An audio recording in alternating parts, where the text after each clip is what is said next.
As palavras saíram dos lábios de minha neta Sofia como um tiro certeiro no peito. Ali estava ela, de apenas 12 anos, tremendo atrás da porta da cozinha, seus olhinhos castanhos cheios de lágrimas que ela se esforçava para não derramar. Eu ouvi eles conversando no quarto, vovô. Mamãe disse que você está ficando senil e que precisa assinar uns papéis. Papai riu e disse que depois de hoje, você nunca mais vai poder dizer não para eles. Senti meu coração parar por um momento.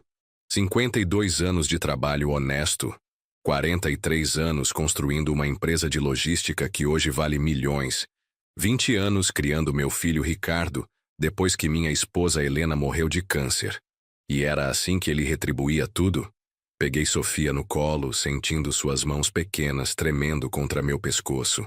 Não se preocupe, minha flor. Sussurrei em seu ouvido. O vovô sabe exatamente o que fazer.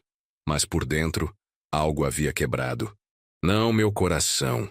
Esse já havia se calejado com todas as decepções que Ricardo me deu ao longo dos anos. O que quebrou foi a última esperança de que meu filho pudesse ter um pingo de decência. O sacrifício de uma vida inteira para entender a traição que estava por vir naquela noite. Você precisa conhecer a história completa. Meu nome é Alberto Santos. Tenho 67 anos. E construí minha vida tijolo por tijolo, suor por suor. Comecei com um único caminhão usado em 1972, quando Ricardo tinha apenas 2 anos. Helena bordava enxovais em casa para complementar nossa renda, enquanto eu fazia entregas de madrugada para conseguir pagar o aluguel de nosso quartinho na Vila Madalena. Lembro do cheiro de café forte que ela fazia às 4 da manhã, quando eu saía para as primeiras rotas do dia. O negócio cresceu devagar, mas com solidez. Cada caminhão novo era uma conquista suada. Cada funcionário contratado representava uma família que eu ajudava a sustentar. Em 1987, já tínhamos uma frota de 15 veículos e uma reputação impecável no mercado paulista. Foi nesse mesmo ano que Helena descobriu o câncer de mama. O mundo desmoronou. Vendi 2 caminhões para pagar os melhores médicos particulares. Trabalhava de dia e ficava no hospital de noite, segurando sua mão enquanto ela dormia sedada pela quimioterapia. Ricardo tinha 17 anos e estava mais interessado em impressionar as garotas da escola com o dinheiro do pai do que em apoiar a família. Quando Helena morreu, em março de 1989, ele não derramou uma lágrima sequer. Na hora do velório, perguntou se podia pegar emprestado o carro para sair com os amigos. Mesmo assim, nunca deixei faltar nada para ele. Paguei os melhores colégios particulares, 2.800 mensais no Colégio São Luís. Na época, uma fortuna. Comprei seu primeiro carro aos 18 anos. Um Corolla 1994, zerinho, que custou R$ 48 mil. Quando ele disse que queria cursar administração na Fundação Getúlio Vargas, não hesitei em pagar os 1.200 mensais da mensalidade. Cada real investido nele era retirado dos lucros da empresa. Enquanto meus funcionários me viam economizando no almoço, comprando marmita de R$ 3,50 na esquina, eu gastava fortunas com seu futuro. Durante a faculdade, Ricardo mal aparecia em casa. Quando aparecia, era só para pedir dinheiro. Pai, preciso de 500 HORs para um trabalho da faculdade. Pai, os caras estão organizando uma viagem para Cancún, só 2.000 HORs. Pai, minha namorada está grávida, preciso de 1.500 HORs para resolver a situação. Cada pedido era uma punhalada, mas eu sempre cedia. Afinal, era meu único filho, o único que restou da família que Helena e eu sonhamos construir juntos. Quando se formou, em 1999, ofereci para ele um cargo de diretor na empresa. Salário inicial, 8.000 raios mensais, mais participação nos lucros. Na época era mais do que muitos executivos experientes ganhavam. Sua resposta? Pai, isso é empresa de caminhoneiro. Eu estudei na FGV para coisas maiores. Ele foi trabalhar numa multinacional, ganhando 4.000 raios mensais. O orgulho era mais importante que o dinheiro, pelo menos até descobrir que o mundo corporativo não era tão fácil quanto imaginava. 3 anos depois, voltou de rabo entre as pernas. Pai, Pode me dar uma oportunidade na empresa? Claro que pude. Aumentei o salário para 12.000 reais mensais. Afinal, agora ele tinha experiência. Os sinais de quem ele realmente era. Ricardo se casou com Patrícia em 2003. Ela era uma mulher bonita, elegante, formada em marketing pela Mackenzie. Vinha de uma família de classe média alta, que sempre olhou nossa origem com certo desdém mal disfarçado. A primeira vez que a trouxe para jantar em casa, notei como ela examinou cada detalhe da decoração com olhos críticos. A sala de estar com móveis comprados na década de 80, as cortinas que Helena havia escolhido com tanto carinho, a mesa de jantar simples onde nossa família havia compartilhado milhares de refeições. Seu pai tem um gosto bem característico. Ela sussurrou para Ricardo quando pensou que eu não estava ouvindo. Ele riu baixinho e concordou. Ele é meio caipira mesmo. Mas você vai se acostumar. Caipira. Meu próprio filho me chamou de caipira. O casamento foi um evento de 180.000 reais. Quem pagou? Eu, é claro. 300 convidados no buffet colonial, no Morumbi. Patrícia queria tudo do mais fino. Flores importadas, menu degustação, orquestra de 16 músicos. Cada detalhe custava uma fortuna, mas não reclamei. Era o casamento do meu único filho. Na festa me senti um estranho. Os amigos de Patrícia me cumprimentavam com aquele sorriso forçado que ricos usam para lidar com pessoas que consideram inferiores. Ouvi conversas sussurradas sobre o sogro caminhoneiro e, que pena que o Ricardo não herdou a elegância da família dela. Mas o que mais me doeu foi ver Ricardo concordando com tudo. Quando alguém fazia um comentário depreciativo sobre minha origem, ele ria junto. Quando perguntavam sobre a empresa, ele dizia que estava transitoriamente ali, mas que logo partiria para projetos maiores. Depois da lua de mel, uma viagem de 35.000 reais para a Europa, que também paguei, eles voltaram com planos grandiosos. Queriam uma casa no Alto de Pinheiros. Não qualquer casa. Uma mansão de 2,8 milhões. Pai, é um investimento, Ricardo argumentou. Com o tempo, vai se valorizar. Além disso, Patrícia está grávida. Precisamos de um lar digno para criar nosso filho. Meu primeiro neto. Como eu poderia negar? Vendi 4 caminhões e contraí um empréstimo bancário para completar o valor. Às noites ficava acordado fazendo contas, tentando entender como pagaria todas as prestações sem comprometer a empresa. Mas valia a pena. Meu neto cresceria numa casa bonita, com todas as oportunidades que eu não tive. Sofia nasceu em dezembro de 2004. Ela era perfeita. Olhinhos espertos, sorriso que iluminava qualquer ambiente, uma curiosidade natural que me lembrava da Helena. Desde o primeiro momento, soube que faria qualquer coisa por aquela menina. Ricardo e Patrícia, no entanto, a viam mais como um acessório do que como uma filha. Contratar babá custava 1.800 mensais. Eu pagava. Escola particular bilíngue custava 2.200 mensais. Eu pagava. Roupas de marca, brinquedos importados, viagens para Disney. Sempre eu. E Sofia percebia. Mesmo pequena, ela notava que o carinho verdadeiro vinha do avô, não dos pais. Aos 5 anos, ela me perguntou: Vovô, por que papai e mamãe nunca brincam comigo como você brinca? Como explicar para uma criança que os próprios pais são pessoas vazias, obcecadas por status e aparências? A empresa que se tornou sucesso, enquanto sustentava os caprichos da família, a Santos Logística continuava crescendo. Em 2008, já tínhamos uma frota de 80 veículos e contratos com grandes redes de supermercados. O faturamento anual chegava a 45 milhões de euros. Ricardo ocupava oficialmente o cargo de diretor comercial, mas na prática, era eu quem fechava os grandes contratos. Ele preferia usar o tempo organizando almoços executivos caros e viagens a feiras do setor, que mais pareciam turismo disfarçado. Patrícia nunca trabalhou um dia sequer, mas vivia dando palpites sobre como a empresa deveria ser gerenciada. Alberto, dizia ela, usando meu nome de forma deliberadamente formal, você precisa modernizar sua imagem. Empresa do século XXI, Não pode ter cara de transportadora de bairro. Ela insistia que mudássemos a sede para um prédio comercial no Itaim Bibi, que custaria 28 mil reais mensais de aluguel. É questão de marketing, sogro.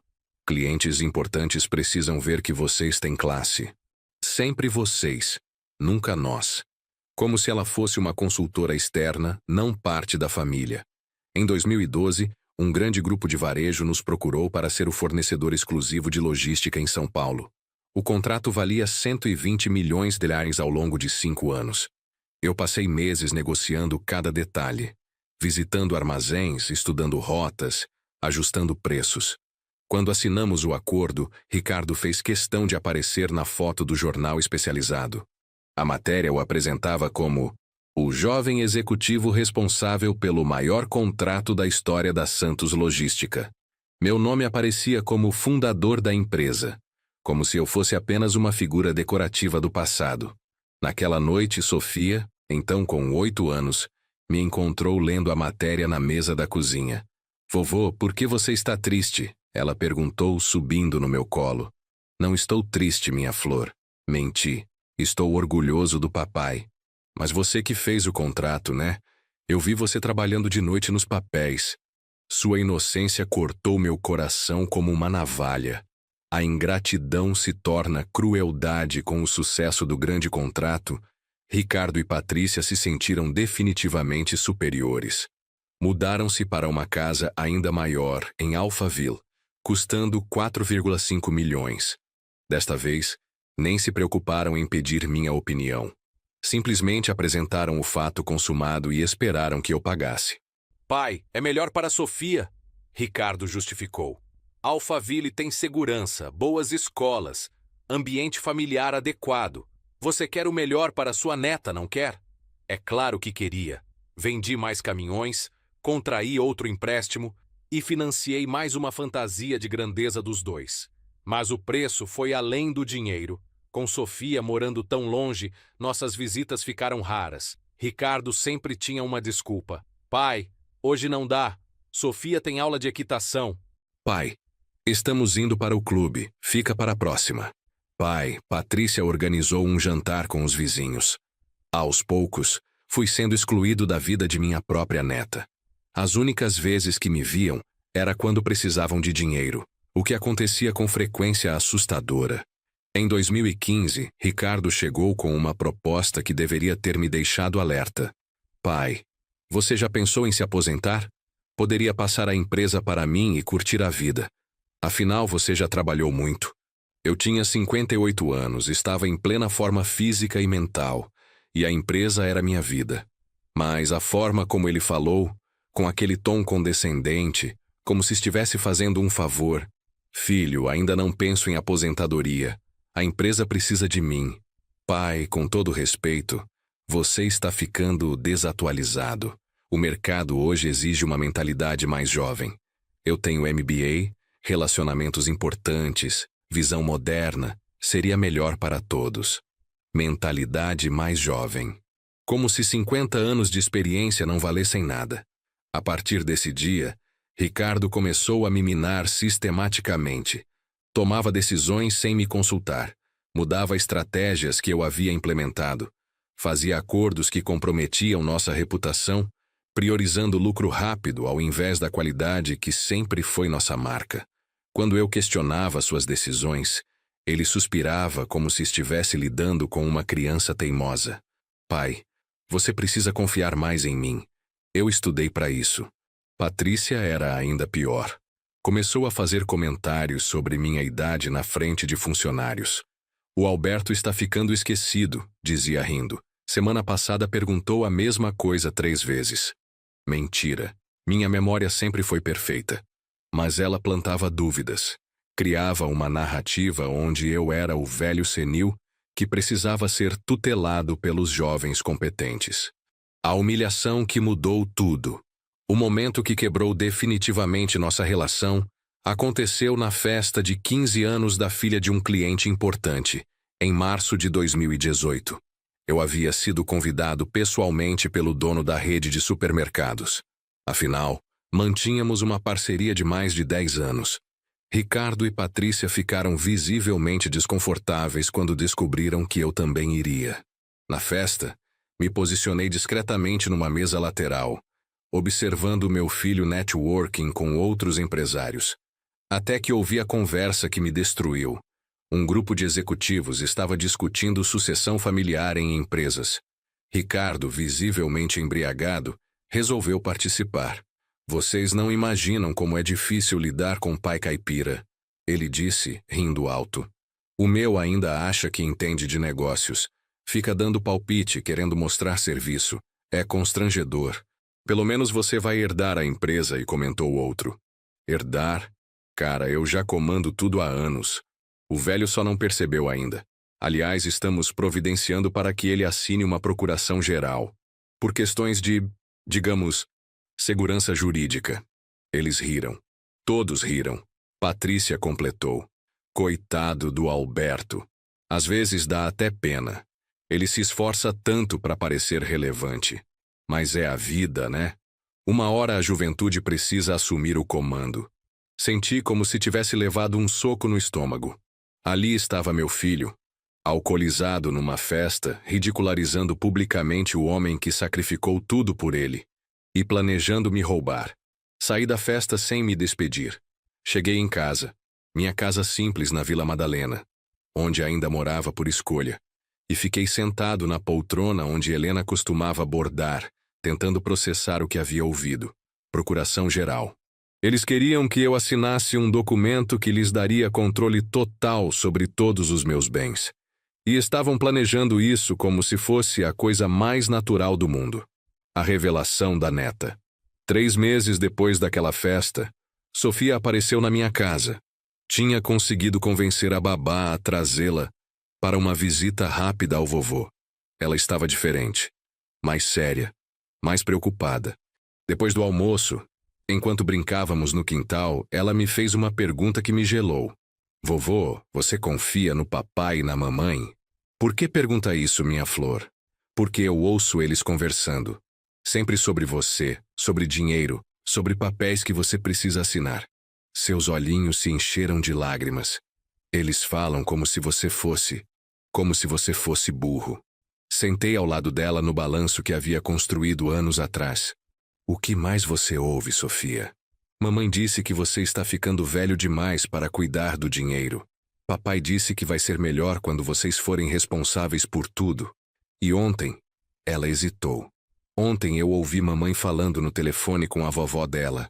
Ela disse que depois de hoje à noite, nunca mais precisariam pedir nada para você. Hoje à noite. Meu coração disparou. Sofia, eles marcaram alguma reunião comigo para hoje? Papai disse que vocês vão ter uma conversa importante depois do jantar. Disse que você vai assinar uns papéis que vão fazer tudo ficar mais fácil. A procuração. Eles finalmente iam tentar. Abracei minha neta, sentindo sua cabeça pequena apoiada no meu peito. Não se preocupe, minha flor. O vovô sabe exatamente o que fazer. Mas por dentro, eu estava planejando algo que eles jamais esperariam. A armadilha se prepara naquela tarde. Depois que Sofia voltou para casa, liguei para meu advogado, Dr. Henrique Monteiro. Ele me representava há mais de 20 anos e conhecia toda a história da família. Dr. Henrique, preciso de sua ajuda urgentemente. Meu filho vai tentar me forçar a assinar uma procuração geral hoje à noite. Expliquei toda a situação. Dr. Henrique ficou horrorizado. Alberto, isso é tentativa de estelionato familiar. Podemos tomar medidas legais imediatas. Não quero medidas legais, doutor. Quero algo melhor. Quero que eles se enforcassem com a própria corda. Passamos 2 horas ao telefone elaborando um plano. Dr. Henrique prepararia documentos falsos.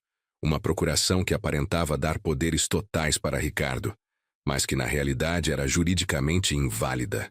Além disso, ele traria equipamentos de gravação para registrar toda a conversa. Alberto, tem certeza disso? É seu único filho. Doutor, meu único filho morreu há muito tempo. O que sobrou é um estranho que usa meu sobrenome. Às 7 da noite, Ricardo e Patrícia chegaram para o jantar. Vieram sozinhos. Sofia havia ficado com a babá para não atrapalhar a conversa de adultos.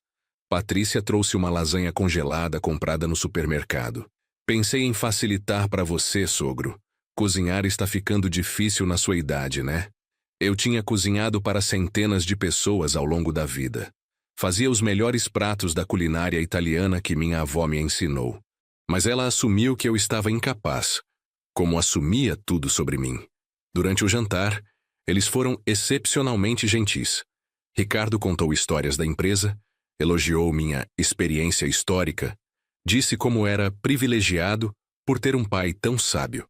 Patrícia concordava com tudo, acrescentando comentários sobre como eu merecia descansar e aproveitar os anos dourados sem as preocupações do negócio. Cada palavra era uma mentira ensaiada, cada sorriso, uma máscara ensaiada. Depois da sobremesa, Ricardo assumiu um tom mais sério. Pai, queremos conversar sobre uma questão importante. Patrícia e eu estivemos pensando sobre seu futuro. Meu futuro? Sim. Você construiu uma empresa maravilhosa, trabalhou a vida toda. Merece descanso, segurança, tranquilidade. Ele puxou uma pasta da bolsa. Por isso, preparamos alguns documentos que vão garantir que você nunca precise se preocupar com burocracias novamente. Patrícia completou. É uma procuração moderna, Alberto. Vai permitir que Ricardo cuide de todos os aspectos legais e financeiros, deixando você livre para curtir a vida. Ricardo abriu os documentos na mesa. Eram dezenas de páginas em linguagem jurídica complexa. Você só precisa assinar aqui, aqui e aqui, ele disse apontando para espaços marcados com post-its amarelos. Posso ler antes? Claro, pai, mas é tudo padrão. Dr. Carvalho preparou tudo de acordo com as melhores práticas. Você confia em mim, não confia? Era a pergunta perfeita. A pergunta que me deu a deixa para a performance da minha vida. A performance que mudaria tudo. Peguei os documentos e comecei a ler. Na verdade, estava apenas passando os olhos pelas páginas, fazendo algumas expressões de confusão e cansaço que eles esperariam de um velho senil. Ricardo, essa linguagem é muito complicada. Você pode me explicar de uma forma mais simples? Ele trocou um olhar vitorioso com Patrícia. É simples, pai. Você está me dando autorização para gerenciar seus bens enquanto você se diverte. Como um gerente de patrimônio. Mas eu continuo sendo o dono de tudo? Claro, você é o dono. Eu sou apenas o administrador. Nada muda, apenas fica mais organizado. Mentira número 1. E se eu quiser vender alguma coisa? Você pode. Só vai precisar me avisar antes, para questões de planejamento tributário. É melhor para você. Mentira número 2. E Sofia? Como fica a herança dela? Pai, você nem precisa se preocupar com isso agora. Quando chegar a hora, tudo será resolvido da melhor forma possível. Mentira número 3. Fingir ser vítima era mais difícil do que imaginava. Cada fibra do meu ser queria explodir, gritar, expulsar aqueles 2 parasitas da minha casa. Mas eu precisava que eles se revelassem completamente. Tem certeza de que é a coisa certa a fazer? Ricardo suspirou, como se estivesse lidando com uma criança teimosa. Pai, olha só. Você está com 67 anos. Suas mãos tremem quando assina documentos. Semana passada você esqueceu de pagar uma conta. Eu que tive que resolver. Você precisa de cuidados. Minhas mãos não tremiam. Eu nunca esqueci de pagar contas, mas ele estava criando uma narrativa, uma justificativa para o roubo. Patrícia se inclinou na minha direção com um sorriso condescendente. Alberto, você criou uma família linda. Agora deixa a família cuidar de você. É natural. Mas e se eu mudar de ideia depois? Ricardo perdeu um pouco da paciência fingida. Pai, uma procuração não é algo que você muda toda hora como troca de roupa. É um documento sério para pessoas sérias. Você quer ser tratado como pessoa séria, não quer? A manipulação psicológica estava em pleno funcionamento. Questionamento da minha competência, pressão emocional, chantagem afetiva. Está bem, eu disse, pegando a caneta com mãos propositalmente trêmulas. Se vocês acham que é melhor. O alívio nos rostos deles foi visível. Ricardo até suspirou audível. Patrícia sorriu como uma criança na manhã de Natal. Assinei a primeira página, depois a segunda, depois a terceira. E foi nesse momento que eles mostraram quem realmente eram. A verdade finalmente revelada. Com os documentos assinados, a atmosfera mudou completamente. Ricardo guardou os papéis na pasta com cuidado exagerado, como se fossem barras de ouro. Pai, você fez a coisa certa, ele disse. Mas seu tom já não tinha mais a gentileza forçada de antes. Agora pode descansar enquanto pessoas competentes cuidam dos negócios. Pessoas competentes. Como se eu fosse incompetente. Patrícia foi ainda mais direta. Alberto, obviamente algumas coisas vão precisar mudar. Esta casa, por exemplo, é grande demais para uma pessoa só. Seria melhor você se mudar para um apartamento menor, mais adequado para sua idade. De mudar. Mas esta é minha casa há 40 anos. Era sua casa, Ricardo corrigiu com um sorriso frio. Agora, tecnicamente, é um ativo sob gestão. E, francamente, pai, você não consegue mais manter este lugar adequadamente. Está ficando meio desleixado. A casa estava impecável. Eu sempre fui organizado e limpo, mas eles precisavam criar defeitos para justificar suas decisões. E a empresa? Perguntei. A empresa vai ser modernizada. Primeiro, vamos mudar o nome. Santos Logística soa ultrapassado. Pensamos em algo como Pinheiros Transport Solutions, mais internacional. 46 anos construindo uma marca, uma reputação, um legado. E eles queriam apagar tudo. E os funcionários antigos? Pai, alguns funcionários são leais a você pessoalmente, não à empresa. Isso cria conflitos de gestão. Vamos precisar fazer uma renovação do quadro. Renovação. Palavra bonita para demissões em massa. Patrícia acrescentou. Também vamos precisar revisar seus gastos pessoais. A partir de agora, você vai ter uma mesada mensal para suas necessidades básicas. É mais organizado assim. Mesada. Aos 67 anos, depois de uma vida de trabalho, eles queriam me dar mesada do meu próprio dinheiro. E Sofia? Ricardo e Patrícia trocaram olhares. Pai, Sofia está numa idade impressionável. Seria melhor se suas visitas fossem mais espaçadas. Não queremos que ela se acostume com padrões de vida inadequados. Padrões inadequados. Eu, que havia pago por tudo na vida dela, agora era uma influência inadequada. Além disso, Patrícia continuou, esta casa não tem segurança adequada para receber uma criança. Seria irresponsabilidade nossa deixar Sofia vir aqui regularmente. Eles estavam me isolando de minha neta. A única pessoa que realmente me amava. Entenderam que isso é temporário, né?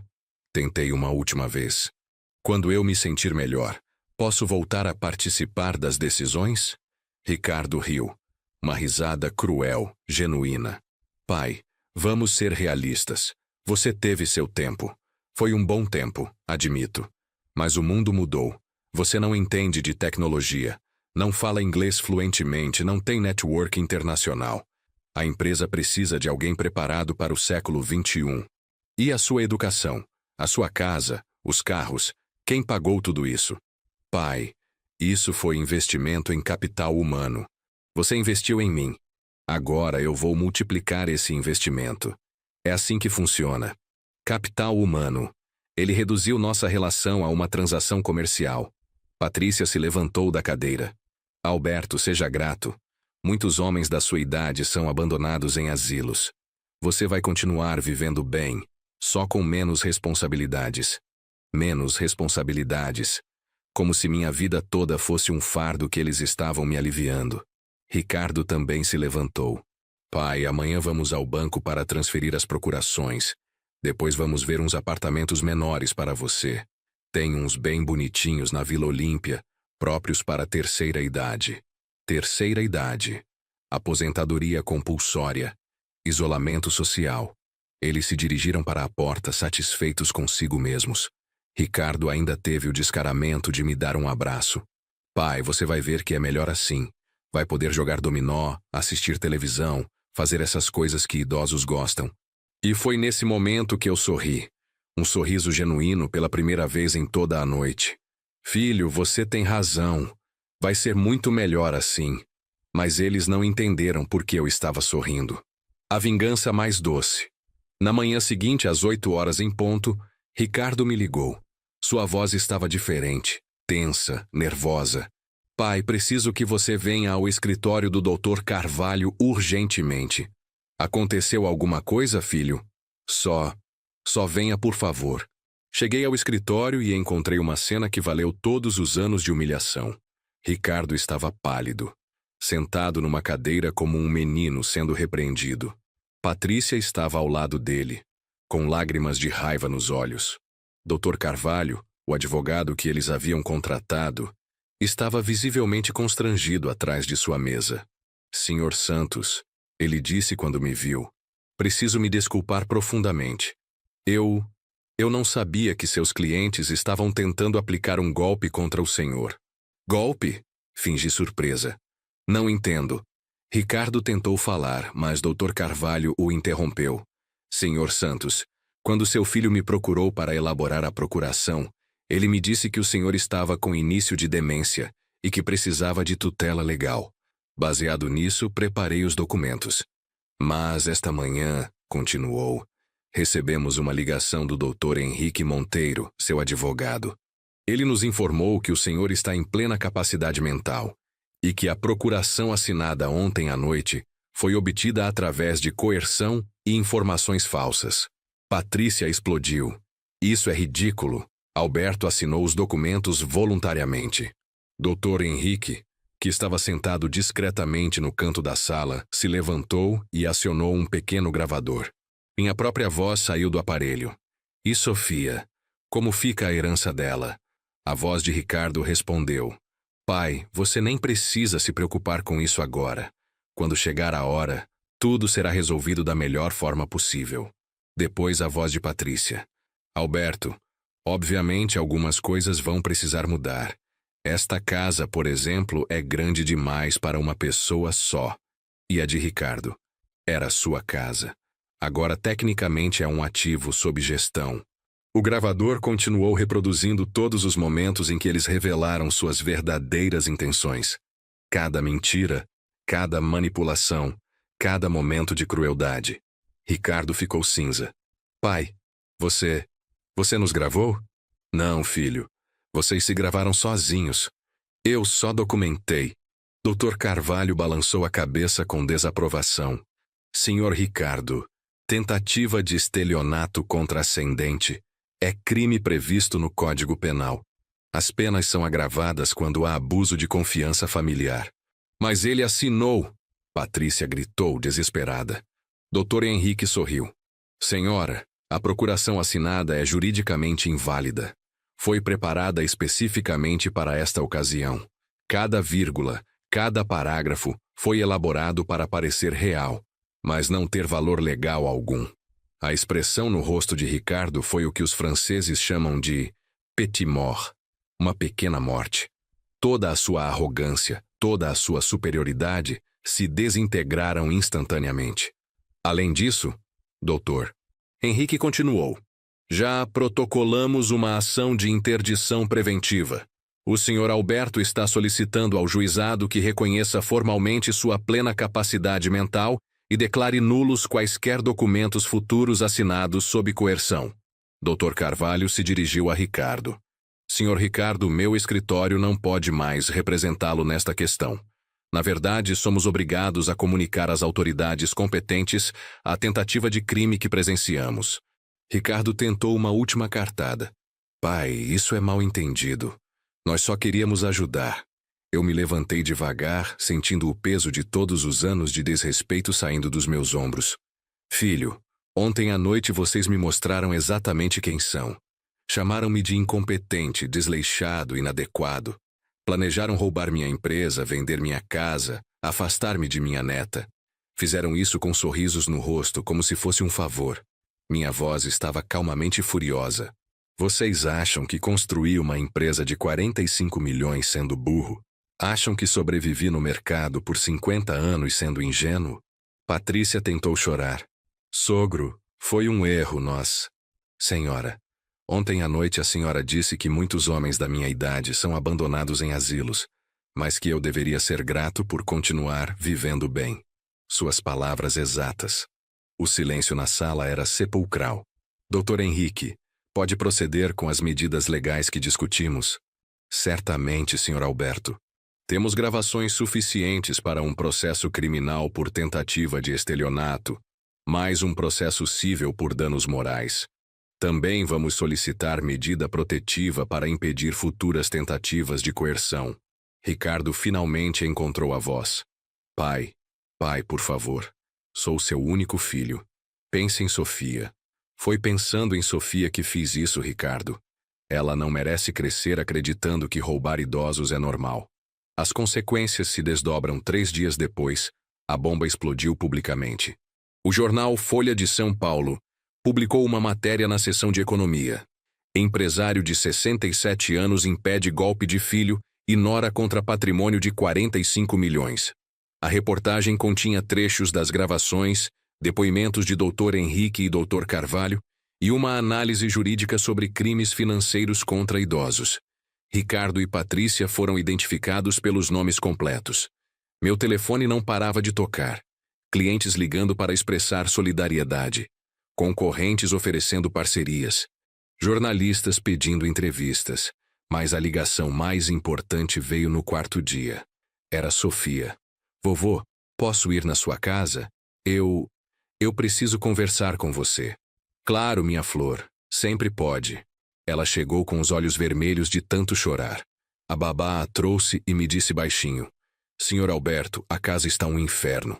Eles brigam o tempo todo, gritam, quebram coisas. A menina não está conseguindo dormir.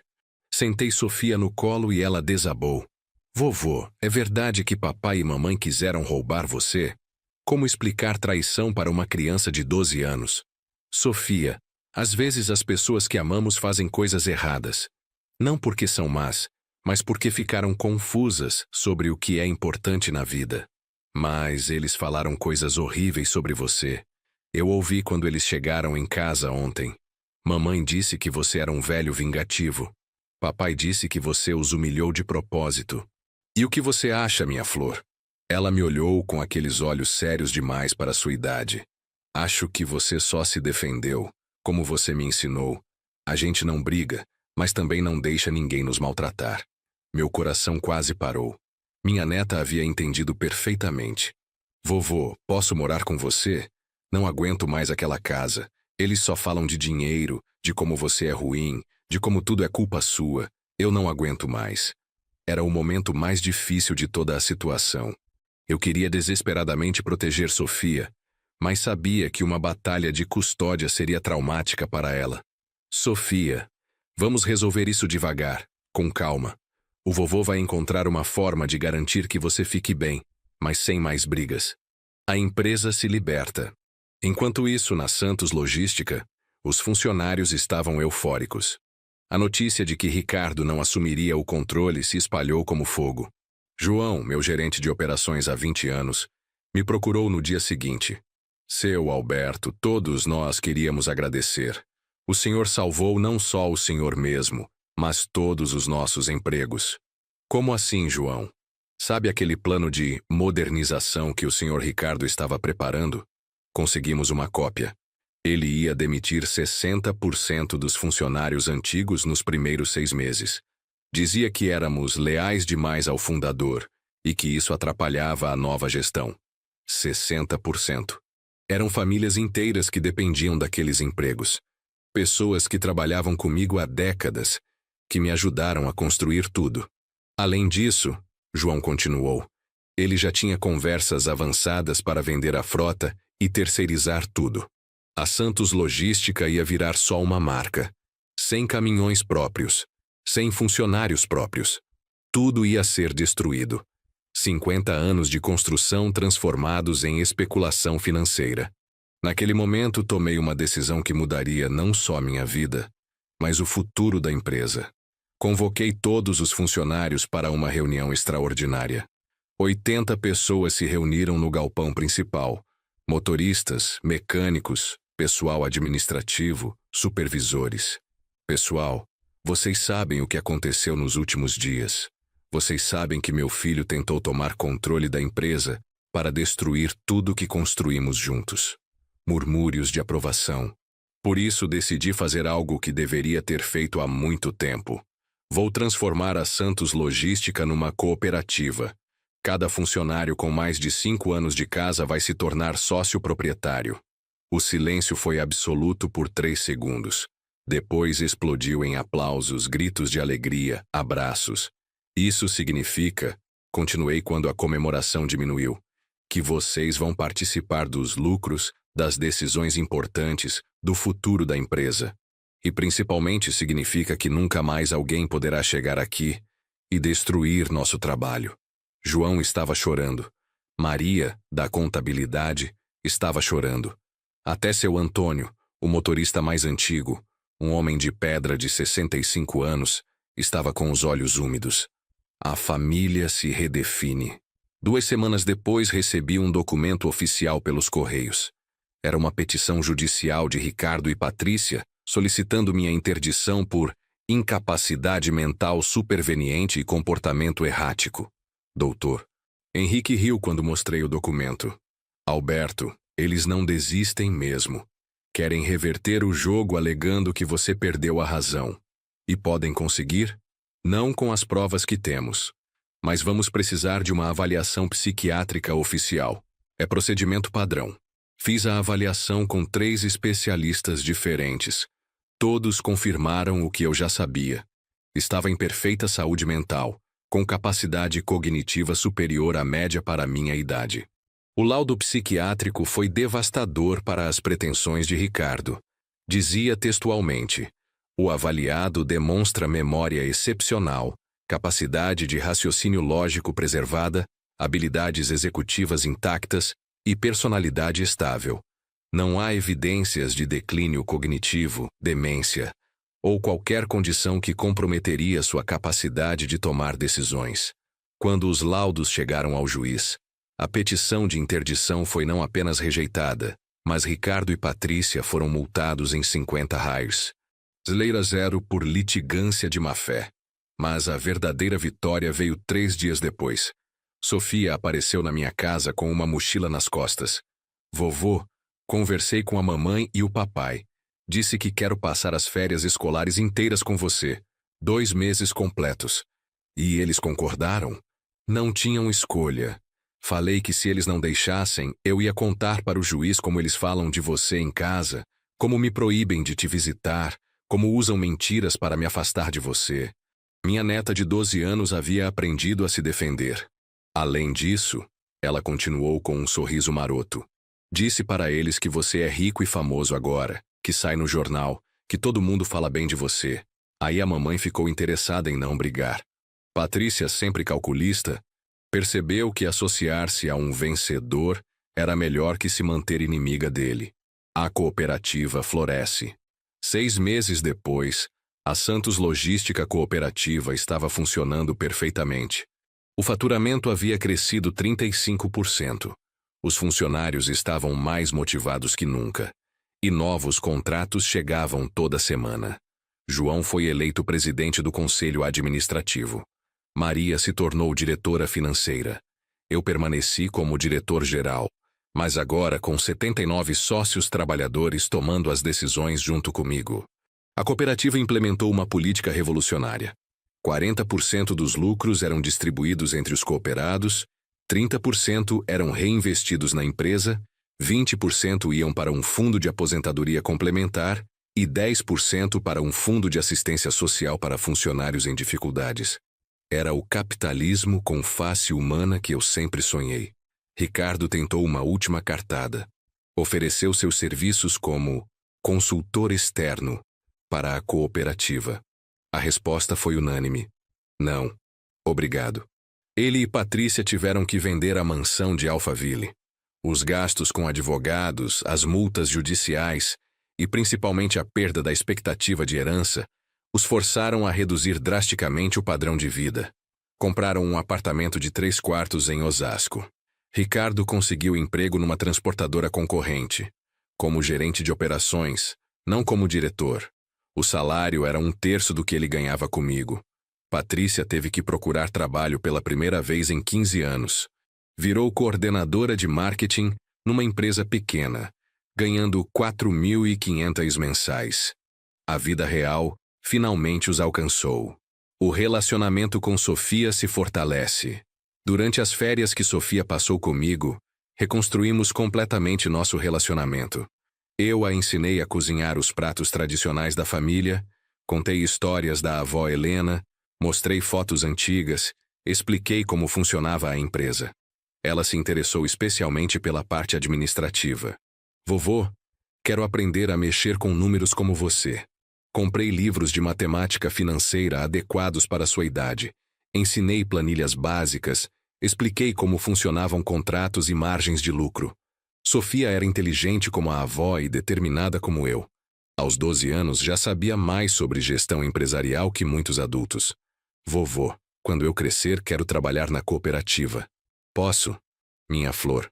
Quando você crescer, se ainda quiser e se os cooperados concordarem, claro que pode. E se o papai quiser voltar também? Era uma pergunta difícil, mas eu respondi com honestidade. Sofia, seu pai sempre será meu filho, e esta porta nunca estará fechada para ele. Mas ele precisa provar que mudou, que entende o valor do trabalho honesto e do respeito pelas pessoas. Você acha que ele vai mudar? Não sei, minha flor. Mas se mudar, será bem-vindo. Família é família, mesmo quando machuca a gente. As lições do perdão. 1 ano depois de todo o drama, Sofia me procurou com uma proposta inesperada. Vovô, acho que devíamos convidar papai e mamãe para almoçar aqui. Eles estão diferentes. Diferentes como? Mais quietos, mais tristes. Papai perdeu muito peso, trabalha até tarde. Nunca reclama de nada. Mamãe parou de comprar roupas caras, faz comida em casa, economiza em tudo. A vida havia ensinado o que eu nunca consegui ensinar. E você acha que é uma boa ideia, minha flor? Acho que todo mundo merece uma segunda chance. Você mesmo me ensinou isso. No domingo seguinte, Ricardo e Patrícia vieram almoçar. Eles estavam realmente diferentes. Menos arrogantes, mais humildes, visivelmente constrangidos. Ricardo mal conseguia me olhar nos olhos. Pai, eu não sei nem por onde começar. Comece pelo começo, filho. Pai, eu fui um idiota. Pior que idiota. Fui cruel, ingrato, ganancioso. Você sacrificou tudo por mim e eu retribuí tentando roubar você. Suas palavras eram simples, mas pareciam sinceras. Patrícia também se manifestou. Alberto, eu passei a vida toda olhando para você como se fosse menos que nós. Tinha vergonha da sua origem, do seu jeito simples. Mas você construiu algo que nós só conseguimos destruir. O almoço foi tenso, mas não hostil. Falamos sobre a cooperativa, sobre Sofia, sobre as dificuldades que eles estavam enfrentando. No final, Ricardo fez um pedido. Pai, eu sei que não mereço, mas queria pedir uma oportunidade de trabalhar na cooperativa. Como funcionário comum, salário de iniciante. Quero aprender a fazer as coisas do jeito certo. Olhei para Sofia, que assentiu encorajadoramente. Ricardo, essa decisão não é só minha. É dos 80 cooperados. Se você quiser mesmo uma oportunidade, precisa conversar com eles, pedir desculpas para cada um e aceitar o que decidirem. Eu aceito qualquer coisa, pai. Só quero a chance de mostrar que posso ser diferente. A redenção é possível. Ricardo levou 6 meses para conquistar a confiança dos cooperados. Começou como ajudante de carga, ganhando 1.800 mensais, menos que qualquer funcionário da empresa. Mas ele trabalhou com determinação que eu nunca havia visto nele. Chegava cedo, saía tarde, nunca reclamava, ajudava colegas, aceitava críticas. João, que inicialmente foi o mais resistente à ideia, me procurou após 3 meses. Seu Alberto, o Ricardo está mesmo mudado.